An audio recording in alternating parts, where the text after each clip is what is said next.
Bab 507. Sebelumnya aku sudah mengirim pedoman untuk ini, kenapa masih belum diselesaikan?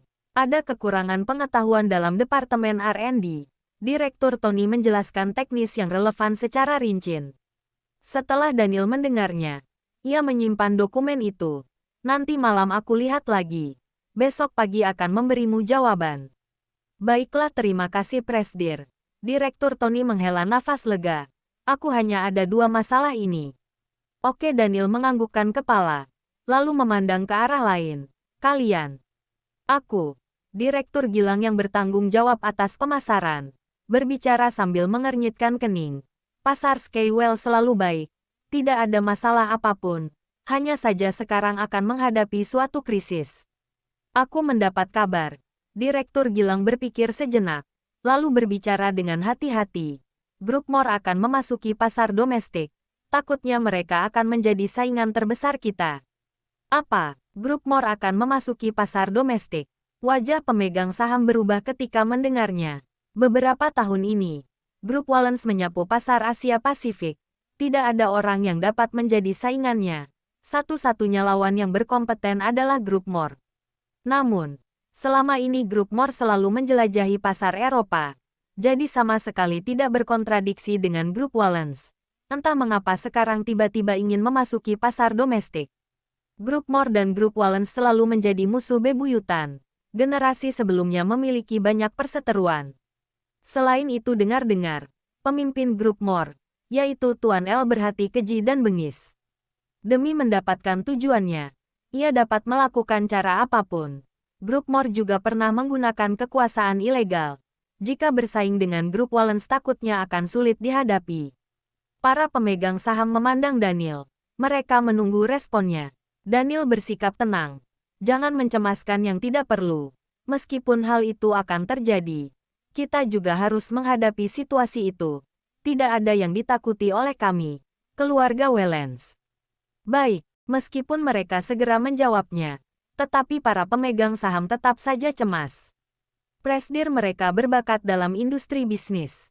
Saat ia masih muda, ia sudah berkecimpung dalam dunia bisnis. Sedangkan Tuan L dari Grup More ini baru memegang perusahaan selama beberapa tahun ini. Tetapi metode yang ia lakukan cukup brutal. Banyak insiden mengejutkan dalam dunia bisnis yang membuat orang ketakutan mendengarnya. Apalagi dilihat dari situasi sekarang.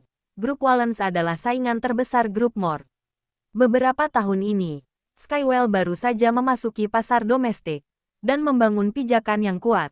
Namun Grup More langsung kemari. Takutnya mereka sedang menargeti Grup Skywell. Benar juga kata Presdir. Dengan adanya Presdir, kami tidak perlu mencemaskan apapun. Direktur Tony menenangkan. Kita harus percaya pada Presdir Daniel. Benar, benar, benar. Mereka saling menyahut. Sarapan pagi telah tiba. Di momen ini Winnie beserta staf lantai 17 kemari untuk mengantarkan sarapan yang beragam. Sarapan dulu. Daniel bangkit dan pergi ke toilet. Para pemegang saham melihatnya begitu tenang. Hati mereka pun lega sedikit. Tetapi, Direktur Gilang masih bertanya kepada Rian dengan hati-hati. Pak Rian, bagaimana situasi proyek kerjasama kita dengan Grup Hilton? Apa Anda tahu? Sedang dalam proses. Rian menjawabnya sambil tersenyum. Ia sangat mengerti apa yang dicemaskan oleh Direktur Gilang. Walaupun kekuatan Hilton tidak besar, tetapi proyek besar ini telah diinvestasikan. Jika berhenti karena alasan pribadi, maka Skywell juga akan rugi besar. Selain itu, jika berselisih dengan Grup Hilton, maka Grup Hilton akan berpaling pada Grup More. Bagi Skywell ini adalah ancaman besar. Tambah satu bantuan bukan apa-apa. Tetapi begitu bantuan ini berpaling ke musuh, maka akibatnya akan sangat serius. Direktur Gilang tidak perlu cemas. Direktur Tony menenangkannya. Keluarga Linda Hilton dan keluarga Wallens telah berteman selama 3 generasi. Direktur Johnson dan Tuan Besar sudah seperti saudara kandung. Sekalipun ada perubahan dalam pekerjaan, tetapi tidak akan mempengaruhi hubungan kedua keluarga. Baguslah kalau begitu. Direktur Gilang mengangguk-anggukkan kepala. Di saat ini, Daniel kembali dari toilet dan sarapan bersama pemegang saham. Direktur Tony mengobrol dengannya. mengenai masalah pengembangan produk baru. Akhir-akhir ini, ada proyek baru yaitu produk anak-anak. Proses ini mandek di satu tahap, tidak ada inspirasi. Daniel memintanya mengirim dokumen ke emailnya. Malam nanti ia akan memeriksanya. Setelah rapat selesai, para pemegang saham kembali menyibukkan diri. Daniel kembali ke kantornya, memeriksa dokumen. Ryan menyiapkan gelas alkohol dan mendesah. Ternyata sesuai dengan dugaan Anda. Direktur Gilang sangat mencemaskan hubungan Anda dengan Presidir Johnson. Ia takut proyek itu berhenti dan mempengaruhi kerjasama kedua keluarga, lalu mengakibatkan kerugian besar. Ia punya kekhawatiran ini. Itu artinya dia bekerja dengan tulus. Daniel menjawab dengan tenang. Ada masalah lain lagi? Tidak ada. Ryan menyerahkan gelas alkohol anggur yang telah disiapkan, dan bertanya dengan cemas. Apa aku perlu mencari tahu tentang grup Moore? Saat aku ke toilet tadi aku sudah mendengar kabarnya. Daniel menyunggingkan senyuman. Grup Moore memang akan memasuki pasar domestik. Tempat pertamanya adalah kota Bunaken. Hah, Ryan terkejut. Mereka sengaja, kan? Jelas-jelas kota Bunaken adalah daerah kekuasaan Skywell. Mereka ingin merebutnya. Keluarga Cadelon membantunya. Ingin membantu mereka mengambil perairan di Lautan Selatan. Daniel dengan tenang menjelaskan. Stanley bergantung pada keluarga Gracia Cadelon. Keluarga Cadelon ingin bergantung pada keluarga Moore. Grup Moore mendapatkan keuntungan dengan tidak melakukan apa-apa. Siapa yang tidak menginginkannya? Perairan laut untuk apa? Ryan tidak paham. Banyak proyek yang bisa dikembangkan di perairan. Hanya saja investasinya besar. Resiko besar. Dan tentu saja keuntungannya juga besar. Daniel menjelaskannya dengan tenang. Dulu, aku tidak pernah menyentuh laut. Karena ingin menstabilkan aset lain dulu. Bagaimanapun fokusku adalah mengerjakan teknologi. Ryan mengernyitkan kening. Ekspresinya penuh kekhawatiran. Keluarga Moore dan keluarga Wallens ada perselisihan di generasi sebelumnya. Walaupun generasi saat ini sama sekali tidak mengganggu satu sama lain. Tetapi, jika bertarung lagi, dan mengungkit perselisihan, generasi sebelumnya, takutnya tidak mudah dihentikan. Mereka tidak menggangguku. Aku tidak mengganggu mereka. Jika mereka menggangguku, Daniel memincingkan mata, maka aku akan membasmi akar masalah itu. Bab 508. Kita akan bahagia. Sore hari setelah meninggalkan perusahaan, Daniel langsung menuju rumah sakit kasih. Hari ini Tracy sudah lebih baik kan? Ia tidur nyenyak seharian di rumah sakit. Tubuhnya lemas dan wajahnya sangat pucat. Penyakitnya tidak kambuh lagi. Emosinya juga sangat stabil. Ketika Daniel tiba di kamar pasien, Tracy sedang berdiri di samping jendela, melamun menatap hujan di luar. Daniel berjalan mendekat secara perlahan, lalu memeluknya dari belakang. Reaksi Tracy sangat berlebihan. Ia lekas melambaikan tangan memukul Daniel. Satu pukulan itu mengenai kepalanya. Ketika Tracy melihat orang itu adalah Daniel, ia lekas menangkup wajah Daniel meminta maaf. Maaf. Aku tidak tahu itu kamu. Sakit ya? Untung saja, tanganmu tidak sedang memegang pisau. Jika tidak, darah akan muncrat ke tubuhmu. Daniel mencubit pipinya. Ia tampak tidak tahu rasa sakit. Maaf, Tracy tampak merasa bersalah. Ia mengusap lembut bengkak merah di kening Daniel. Lalu menyadari ada luka bekas gigitan yang dalam. Luka itu masih baru, dengan memar biru di sekelilingnya. Astaga, apa yang terjadi ini? Tracy bertanya dengan cemas. Kenapa digigit menjadi seperti ini? Siapa yang menggigitnya? Daniel tidak bicara. Ia hanya tersenyum memandang Tracy.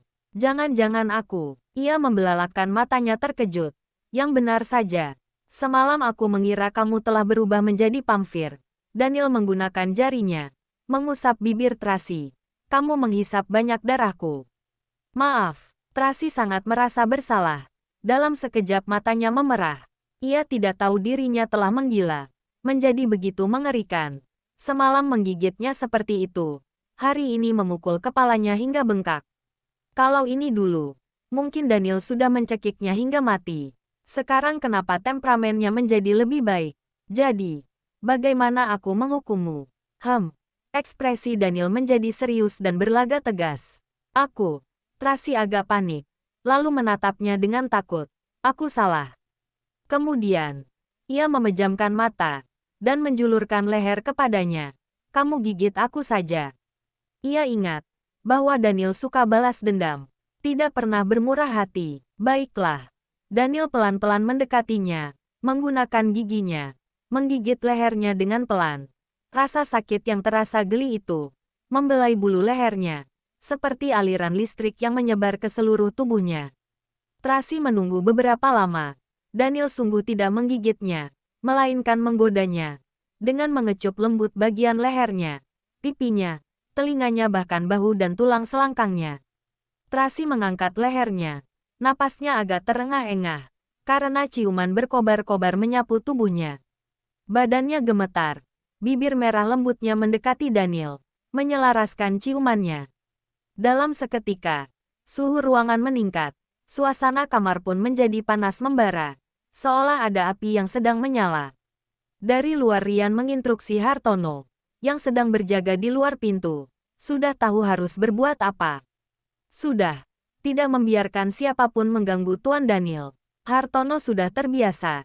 Ia tidak lagi tersipu malu, seperti dulu. Dua orang yang saling berkobar-kobar di dalam kamar, sama sekali tidak terpengaruh oleh dunia luar. Mereka memeluk satu sama lain dengan erat, seolah bersatu menjadi satu bagian. Ketika hendak mencapai klimaks, Daniel menggigit daun telinga Tracy, dan memerintah peluk aku yang erat. Tracy memeluk erat pinggangnya, dan menatapnya dengan samar-samar. Kasih sayang Daniel terpancar dari matanya. Tracy dapat merasakan cintanya yang bergelora itu. Tiba-tiba ia merasa sangat terharu, sangat bahagia. Setetes air mata mengalir ke bawah, namun ditutupi dengan ciuman hangat. Bodoh, Daniel menciumnya, lalu berbisik di telinganya. Kita akan bahagia. Daniel tahu ia merasa tidak aman, tahu ia merasa gelisah, tahu ia banyak kekhawatiran. Jadi dia ingin memberikan hal terindah kepadanya. Cinta, pernikahan, keluarga. Selama ini ia menginginkannya. Ia akan memberikannya. Jangan lupa like, komen, and subscribe ya. Terima kasih. Tunggu terus kelanjutannya.